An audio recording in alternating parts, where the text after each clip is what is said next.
នេះបន្ទាប់ពីយើងកាត់កន្លែងនៅកន្លែងវាពុកលិចជ្រាបចេញចូលក្នុងទឹកហើយយើងលាងសម្អាតប្រព័ន្ធពយោក្តៅពីទៅត្រជាក់ហើយនឹងដូរតម្រង filter អញ្ចឹងយើងបុកខ្យល់អាសូតទឹកលើឡើងវិញដើម្បីតេស្តត្រជាក់ប្រាប់ត្រជាក់ជាមួយនឹងការស្ពាន់កន្លែងនេះគឺជាមុខតំណរវាងពយោដែកហើយជាមួយនឹងស្ពាន់អញ្ចឹងយើងត្រូវប្រយ័ត្នកន្លែងហ្នឹងត្រូវមានទឹកអសារបស់វាសាដើម្បីការពារយើងទៅស៊ីស្ពាន់ជាមួយនឹងដែកមិនជាប់វាធ្វើឲ្យលិចជ្រាបហ្គាសទូប្រើវាកើតអញ្ចឹងឥឡូវយើងដាក់ទឹកយើងបុកខ្យល់រហូតដល់150 psi ហើយអញ្ចឹងយើងដាក់ទឹកសាប៊ូដើម្បីតេស្តរកន្លែងលិចធ្លាយរបស់យើងដើម្បីនឹងប្រកាសវិជាថាការងាររបស់យើងគឺ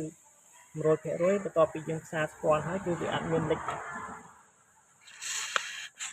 អញ្ចឹងនេះគឺ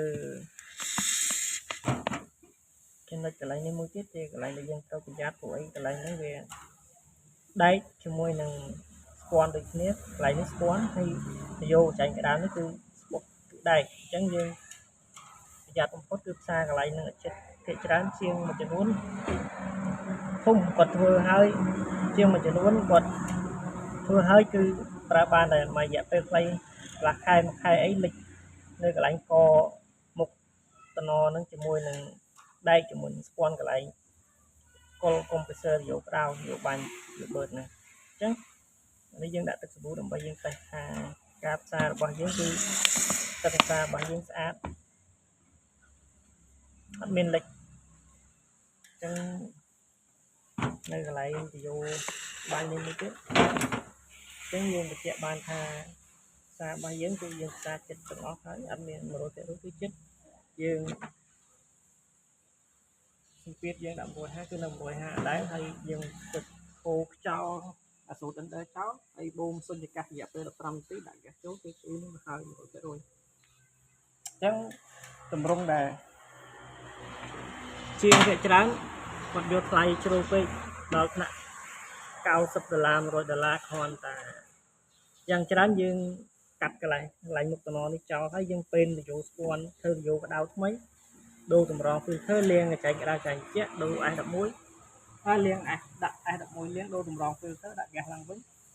ក្នុងទម្រង់ប៉ុណ្នេះជាងមួយចំនួនដែលខ្ញុំធ្លាប់ជួបថ្មីនេះខ្ញុំគាត់ស្រែកថាជាងគាត់ប្រាប់ខ្ញុំថាភ្ញៀវគាត់ប្រាប់ខ្ញុំថាជាងយករហូតដល់